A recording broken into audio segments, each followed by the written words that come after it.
There was a point in my life where everything looked fine from the outside, yet nothing felt right on the inside. I had the job, the routines, the obligations, the noise. My days were full, my schedule packed, my mind constantly occupied. And still, beneath all of that movement, there was a quiet sense of suffocation. Not dramatic, not explosive, just a slow, persistent pressure, like living in a room that kept shrinking while I pretended not to notice. I didn't call it burnout. I didn't call it anxiety. I didn't call it depression. I called it normal. And that's what almost destroyed me.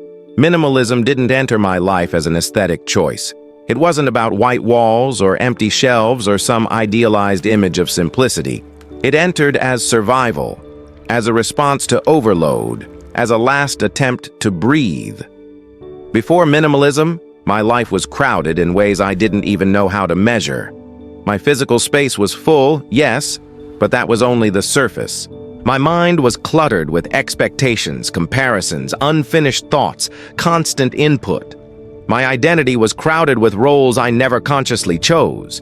My time was filled with obligations that felt urgent but empty. I was constantly reacting, constantly managing, constantly consuming. And the more I added, the more disconnected I felt from myself. I thought the solution was to optimize, to improve, to organize better. I bought planners. I downloaded apps. I tried productivity systems. I tried mindfulness as another task to complete. But nothing changed because I was trying to manage excess instead of questioning it. Minimalism began the moment I asked a different question. Not, how can I fit more into my life? But, what can I remove without losing myself? That question was terrifying, because when you remove things, you're left alone with what remains. And I wasn't sure I liked what I'd find. The first thing I noticed when I started removing was resistance. Not practical resistance, but emotional resistance. Objects I didn't use felt important. Commitments I resented felt necessary. Information I didn't need felt comforting. I realized how much of my life was built not on intention, but on fear. Fear of letting go, fear of missing out, fear of not being enough without proof. Minimalism forced me to confront that fear directly. When I cleared my physical space, something unexpected happened. The room felt quieter, not just visually, but mentally. Fewer objects meant fewer reminders, fewer unfinished intentions, fewer silent demands for attention. Each object I removed felt like releasing a tiny obligation. And as those obligations disappeared, so did some of the noise in my head. But the real transformation didn't come from my space. It came from my attention. Minimalism taught me that attention is finite.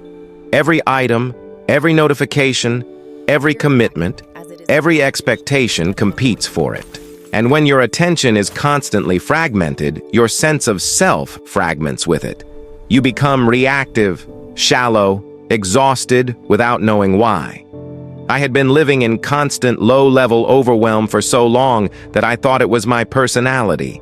I thought I was just bad at handling life. Minimalism showed me that the problem wasn't me. It was volume, too much input, too many decisions, too many things asking to be managed. As I reduced, I began to notice my nervous system settling, not instantly, slowly, subtly. Mornings felt less heavy. Evenings felt less rushed. Silence stopped feeling awkward and started feeling restorative. For the first time in years, I wasn't just resting my body. I was resting my mind. One of the most uncomfortable parts of minimalism was realizing how much of my identity was tied to consumption, what I owned, what I followed, what I knew, what I had opinions about. Letting go of excess meant letting go of identities I had been performing without realizing it. Minimalism stripped away distraction, and in doing so, it exposed emptiness. That emptiness scared me at first. But emptiness is not the same as lack. Emptiness is space, and space is where healing begins. With fewer distractions, my thoughts grew louder. Old emotions surfaced. questions I had avoided came back. I realized I had been using noise to avoid listening to myself. Minimalism took away my escape routes. That's why minimalism saves lives, not because it's comfortable, but because it's honest. As I reduced my commitments, I noticed how many of them existed purely out of obligation. I was saying yes to things I didn't value, just to avoid discomfort. Minimalism taught me that every yes is a no to something else, and I had been saying no to myself for years. Learning to say no was one of the hardest and most liberating parts of minimalism. Each no felt like reclaiming a piece of my time, my energy, my focus. And with that reclaimed space, I started asking better questions. What actually matters to me? What feels aligned instead of impressive? What kind of life do I want when no one is watching? Minimalism shifted my definition of success. Before, success meant accumulation. Progress meant more money, more recognition, more experiences, more proof. After minimalism, success meant clarity, calm, alignment, enough. Enough is a radical concept in a culture built on dissatisfaction. Enough challenges the idea that you are incomplete. Enough says you don't need to constantly upgrade your life to justify your existence. This shift alone changed everything. With fewer possessions, I spent less time maintaining and more time living. With fewer commitments, I had energy left at the end of the day. With fewer inputs, my thinking became clearer. I could focus deeply instead of skimming endlessly. I could sit with discomfort without numbing it. I could feel emotions fully instead of diluting them with distraction. Minimalism didn't make life easy. It made it simple. And simple is not the same as easy. Simple removes clutter, which means you face reality directly. You can no longer blame overwhelm on complexity. You can no longer hide behind busyness. At some point, I realized something profound. I wasn't anxious because life was hard. I was anxious because life was crowded. Minimalism created breathing room. And breathing room is essential for mental health. The more I simplified, the more I noticed how much modern life profits from complexity. Complexity keeps you dependent. It keeps you consuming solutions to problems that didn't need to exist. Minimalism quietly removes you from that cycle. I stopped chasing constant improvement and started focusing on stability. I stopped trying to maximize everything and started optimizing for peace. That decision alone felt like stepping off a moving treadmill. My relationships changed too. With fewer distractions, I became more present. Conversations deepened. I listened more. I spoke less. I stopped performing interest and started offering attention. Some relationships faded when I stopped overextending. Others grew stronger because they were based on authenticity instead of convenience. Minimalism revealed which connections were real and which were supported by noise. Emotionally, I became less reactive. When your life is full, every small problem feels like a threat. When your life is spacious, problems have room to exist without overwhelming you. Minimalism increased my emotional tolerance. I could sit with uncertainty. I could delay reactions. I could choose responses. This is another way minimalism saves lives. It regulates the nervous system. It lowers baseline stress. It creates conditions where emotional resilience can grow. I also noticed something unexpected. My creativity returned. Without constant input, my mind started generating ideas again. Thoughts connected, insights emerged. Silence became fertile instead of empty. I didn't need constant stimulation to feel alive.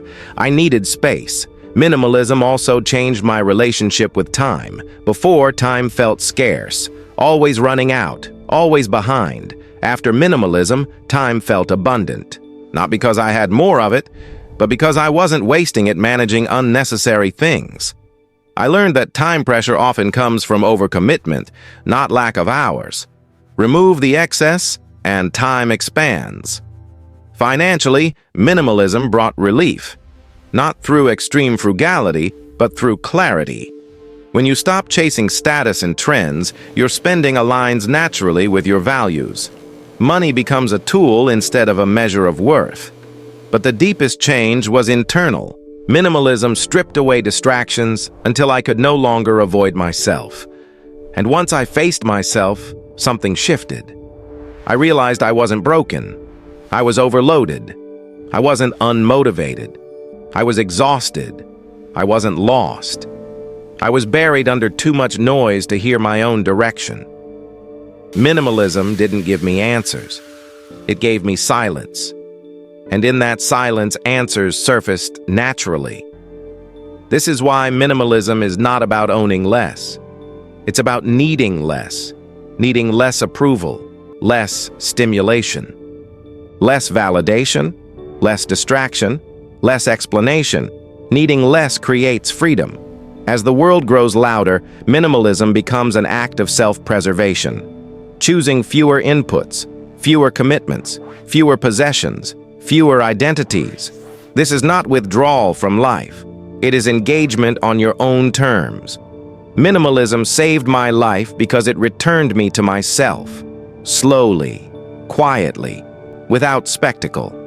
It taught me that peace is not something you add to your life. It's something you uncover by removing what doesn't belong. And once you experience that, once you feel what it's like to live without constant pressure, constant comparison, constant noise, you realize something important. You were never meant to carry all of it. You were meant to live. Simply, deliberately, fully. What I didn't realize at first was that minimalism didn't just change my environment. It rewired my sense of identity. For years, I had defined myself by what I carried, what I handled, what I endured. I wore busyness like a badge of honor. I confused stress with importance. I believed that if my life felt heavy, it meant I was doing something meaningful.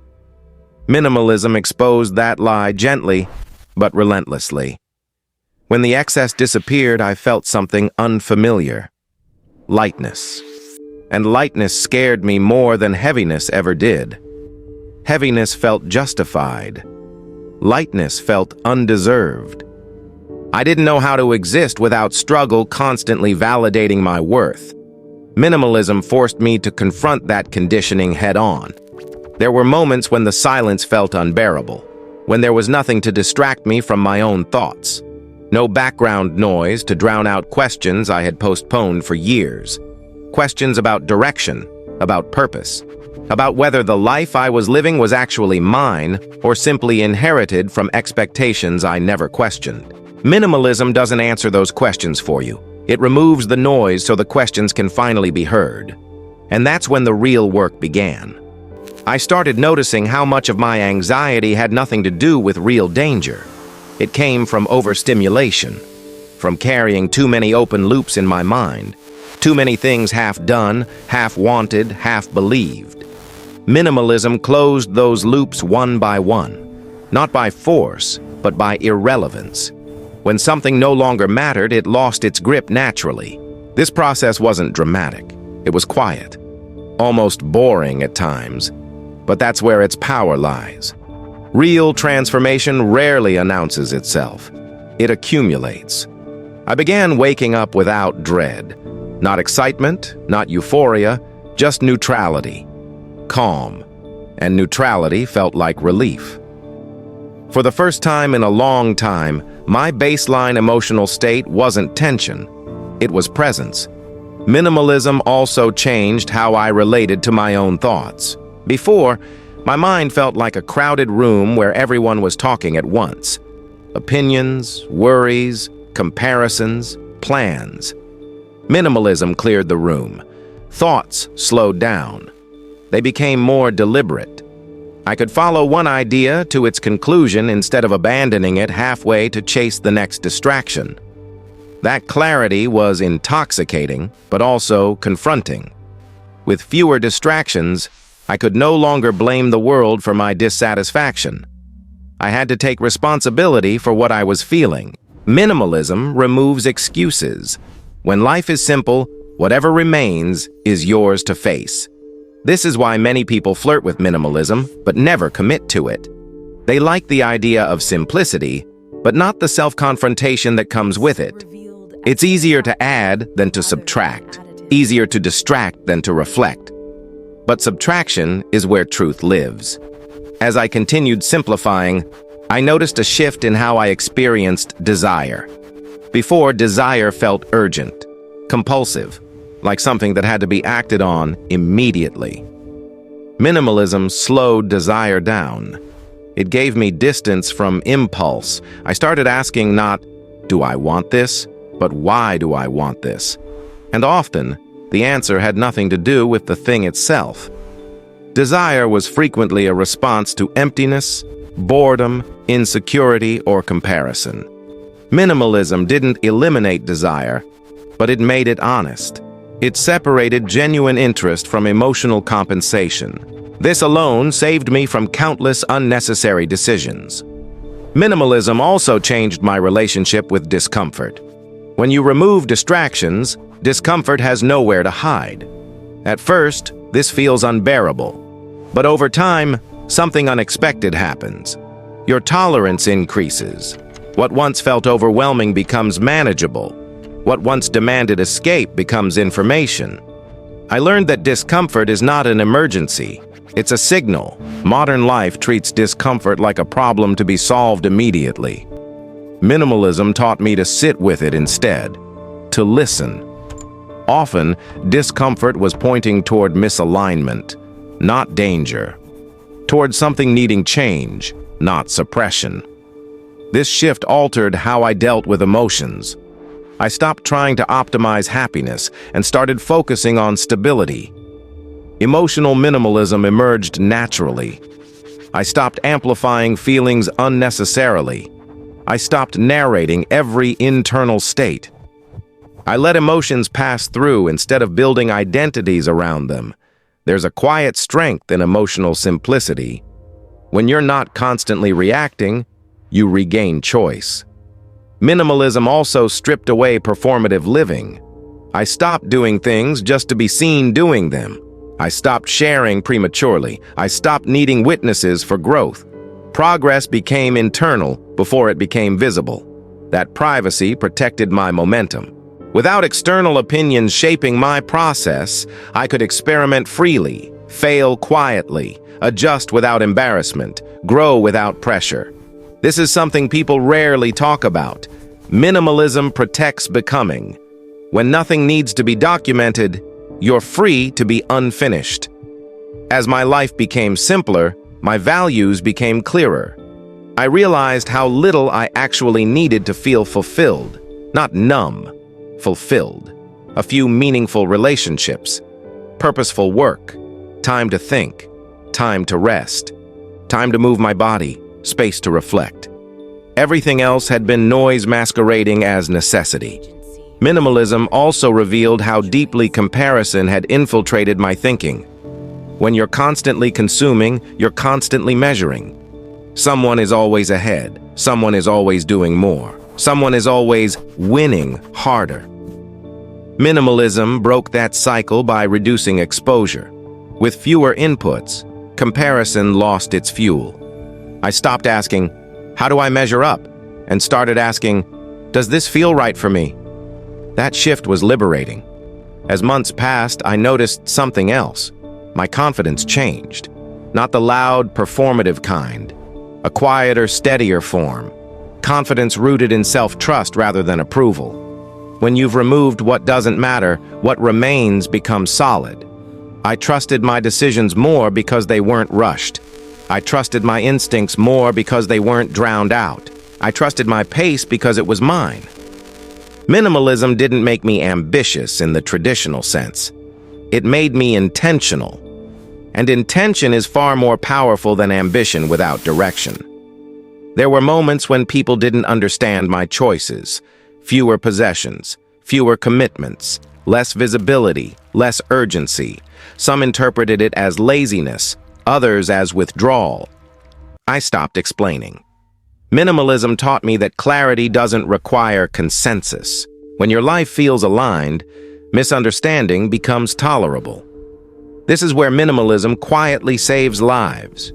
It reduces internal conflict, the tension between who you are and who you think you should be. When that tension dissolves, mental health stabilizes naturally. I slept better. I breathed deeper. My body stopped bracing for impact all the time. Stress hormones lowered.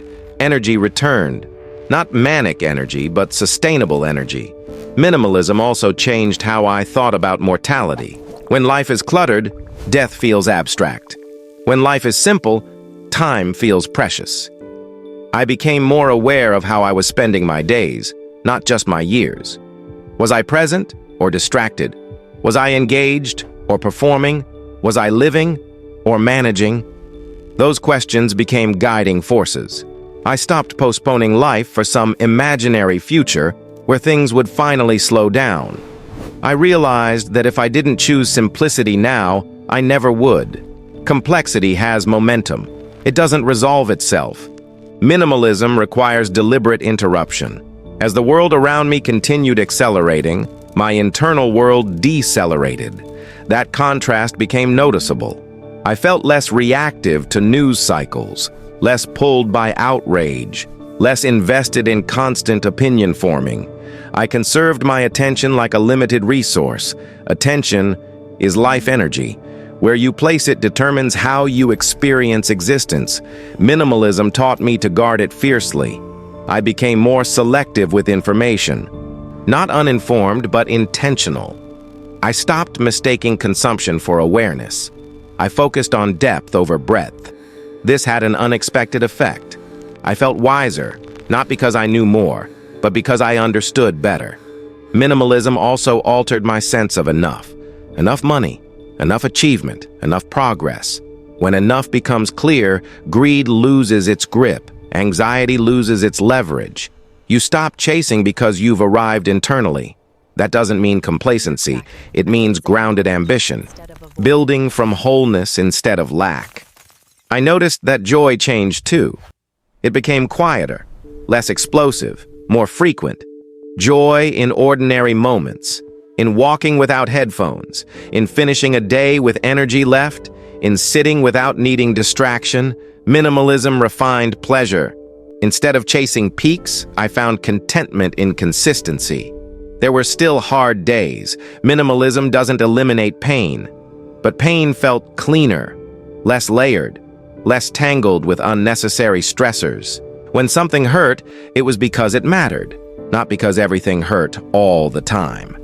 That difference is crucial. I also learned that minimalism is not a destination. It's a practice. You don't arrive and stay forever. Excess creeps back in subtly. Commitments accumulate. Inputs increase. Minimalism requires ongoing awareness. But once you've experienced the relief, you recognize when things are becoming crowded again. You intervene earlier. You adjust faster. Minimalism gave me a reference point for peace. And once you know what peace feels like, you stop tolerating constant tension. This is why minimalism saved my life, not in a dramatic, cinematic way, but in a quiet, cumulative way. It prevented burnout before collapse. It softened anxiety before it hardened into identity. It created space before desperation set in. It gave me my nervous system back. As I continued living this way, I noticed something almost ironic. The less I tried to improve my life, the better it became. The less I chased happiness, the more stable I felt. The less I consumed, the more fulfilled I became. Minimalism inverted everything I had been taught. It taught me that peace is subtractive, that clarity is quiet, that meaning emerges when noise recedes. And once you internalize that, you stop looking outward for rescue. If you're listening to this and feeling something resonate deeply, that's not coincidence. It means part of you is already tired of carrying too much. Staying connected to reflections like this isn't about minimalism as a trend. It's about remembering that your life is allowed to feel manageable. Subscribing becomes less about more content and more about protecting this awareness before the world drowns it out again. Minimalism didn't make me perfect. It made me present. It didn't solve all my problems. It removed the unnecessary ones. It didn't give me purpose. It removed distractions until purpose surfaced naturally. And that's the part people miss. Minimalism doesn't add meaning to your life. It reveals the meaning that was buried underneath excess. In a culture that constantly tells you to add, upgrade, optimize, and accelerate, choosing less is an act of quiet defiance, an act of self-respect, an act of survival. Minimalism saved my life because it reminded me that I am not a machine designed for constant output. I am a human being designed for depth, rhythm, and rest. And once you experience that way of living, once you feel the difference in your body, your mind, your relationships, you don't want to go back. Not because minimalism is perfect, but because suffocation is worse. Simply, deliberately, fully. There was another realization that came slowly, almost reluctantly. Minimalism didn't just change how I lived, it changed how I perceived suffering. Before, suffering felt constant, vague, and overwhelming. It was everywhere and nowhere at the same time. After minimalism, suffering became specific, localized, understandable. And when suffering becomes specific, it becomes survivable. When your life is crowded, pain multiplies. A small disappointment triggers 10 others. A single problem echoes across 100 unfinished obligations. But when your life is simplified, pain has fewer places to hide and fewer places to spread. It shows up, you acknowledge it, and it passes. It no longer contaminates everything else. This alone reduced my sense of despair more than any motivational idea ever had. Minimalism also reshaped how I experienced identity. Before, I was constantly asking, who am I becoming? As if identity were a project I had to engineer. Minimalism removed that pressure. When there's less noise, identity stabilizes on its own. You stop trying to become someone and start allowing yourself to be someone. That shift is subtle, but it's everything. I stopped defining myself by outcomes, by productivity, by visible success. I started defining myself by how I felt moving through my days, calm or tense, grounded or scattered, present or dissociated. These internal markers became more important than any external milestone. And strangely, the more I focused on internal alignment, the more external things fell into place naturally. Not dramatically, quietly. Opportunities aligned because I wasn't forcing them. Relationships improved because I wasn't using them to fill emptiness. Work became more focused because I wasn't distracted by 1,000 competing priorities. Minimalism removed friction. One of the most profound changes happened in how I experienced solitude. Before, being alone felt like absence, like something was missing. I filled it with noise, content, stimulation. After minimalism, solitude felt like fullness, like space I could finally inhabit. I stopped running from myself. That's when I realized how rare true solitude has become. Not isolation, not loneliness, but unoccupied presence. Minimalism restored that. In solitude, I learned to trust my own rhythm, to work when energy was present and rest when it wasn't, to stop forcing productivity during exhaustion, to stop numbing boredom and instead let it transform into curiosity or rest. This recalibration of rhythm had a massive impact on my mental health. Burnout isn't caused by effort alone. It's caused by effort without recovery. Minimalism created recovery by default. I also noticed how my emotional reactions softened. Not because I cared less, but because I was less overstimulated. When your senses are constantly bombarded, your emotional threshold lowers. Everything feels urgent. Everything feels threatening. Minimalism raised that threshold again. I became harder to overwhelm. There's a quiet dignity that comes with simplicity. You stop rushing to justify your choices. You stop defending your pace. You stop explaining why you're not doing more, buying more, chasing more. Minimalism gave me permission to live without apology. And that permission was liberating. Another unexpected change was how I handled mistakes. Before, mistakes felt catastrophic. Public, permanent, they threatened the image I was maintaining. After minimalism, mistakes felt human, temporary, informative. When you're not constantly performing, failure loses its sting. Minimalism gave me room to be imperfect. That imperfection allowed experimentation. I tried things without committing to identities. I explored interests without needing to monetize them. I learned without needing to master immediately. This playful curiosity had been buried under pressure for years. It returned naturally when the pressure was gone. I also became more aware of my body. When your life is cluttered, the body is often ignored until it breaks down.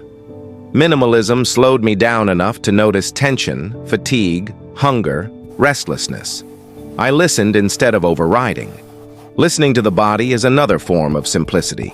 My health improved not through optimization, but through attention, regular sleep, fewer late nights fueled by distraction, more walking, more stillness, less constant stimulation.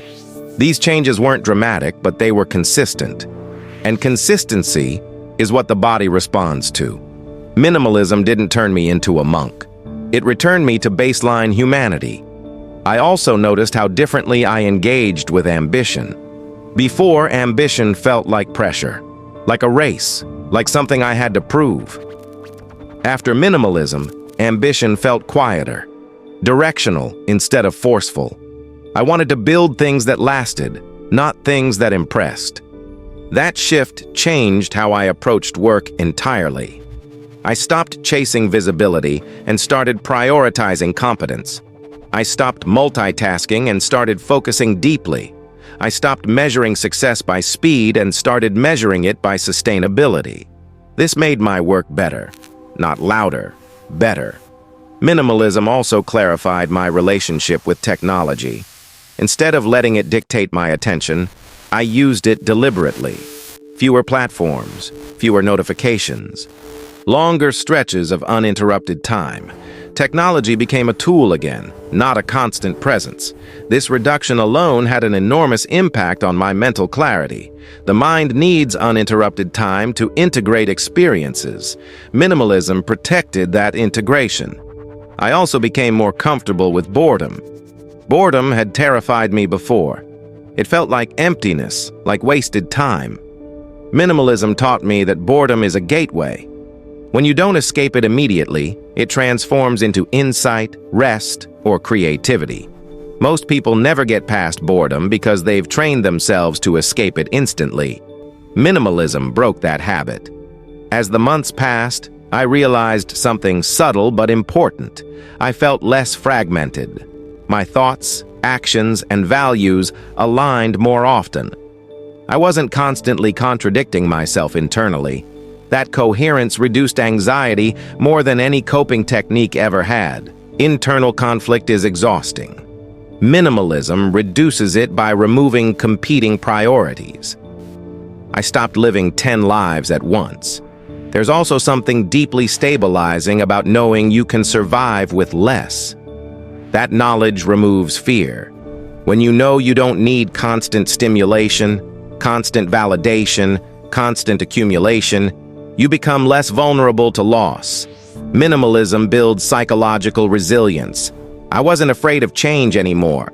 I wasn't afraid of things falling apart. I knew I could adapt because I wasn't dependent on excess. That confidence is quiet but unshakable. And over time, people noticed. Not because I talked about minimalism, but because I moved differently, slower, more intentionally, less reactive. I became someone others felt calm around. That calm was not something I tried to cultivate. It emerged naturally when my life stopped pulling me in too many directions. This is why minimalism saves lives. It reduces the conditions that create chronic stress. It removes unnecessary pressure. It gives the nervous system a chance to reset.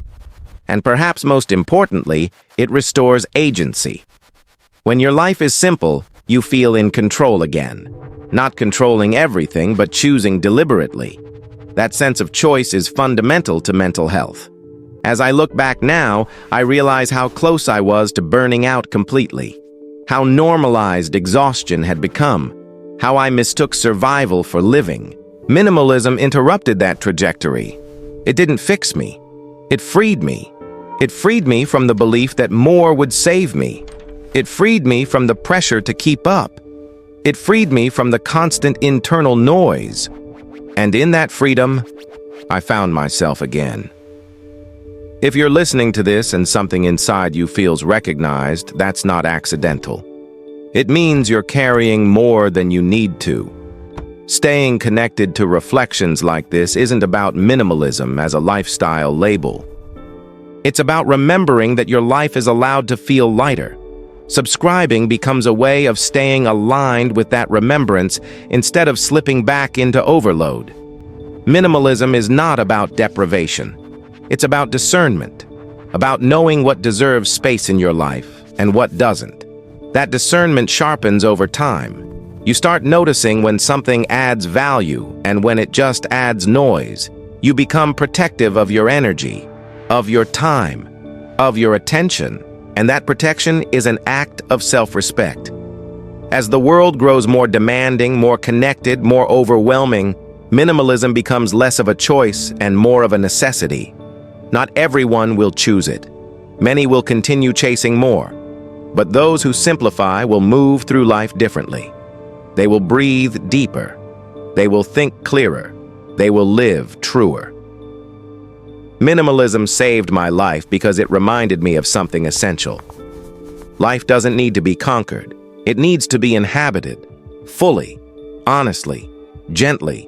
And once you experience that way of living, once you feel what it's like to wake up without dread, to move through days without constant pressure, to fall asleep without mental noise, you realize how close you were to losing yourself. Not to tragedy, but to accumulation. Minimalism pulled me back. It didn't shout. It didn't promise miracles. It didn't transform me overnight. It simply removed what didn't belong until what remained felt like home. And that is why I say, without exaggeration, without drama, without hesitation, minimalism saved my life.